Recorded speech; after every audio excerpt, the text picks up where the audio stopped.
Hey everyone, and welcome back.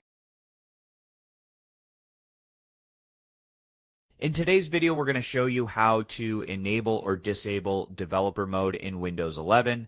Whether you're a developer looking to install apps or just want to turn off developer mode or security reasons, we have got you covered.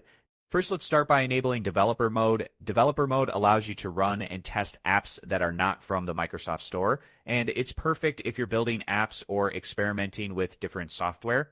To enable developer mode, first click on the Start menu and open Settings.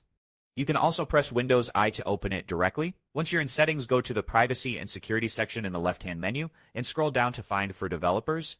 Now you will see a few options and you will want to select Developer Mode option.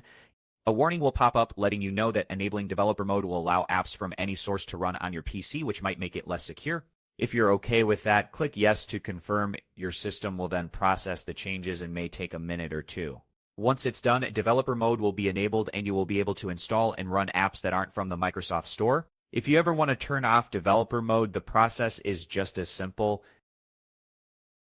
Head back to Settings, go to Privacy and Security, and then for developers to completely disable developer mode.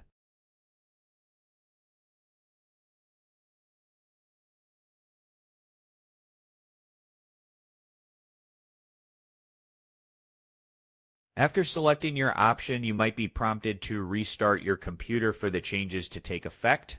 Once restarted, the developer mode will be disabled and you will be back to using only apps from the Microsoft Store unless you change it again. That's all there is to it, enabling or disabling developer mode in Windows 11.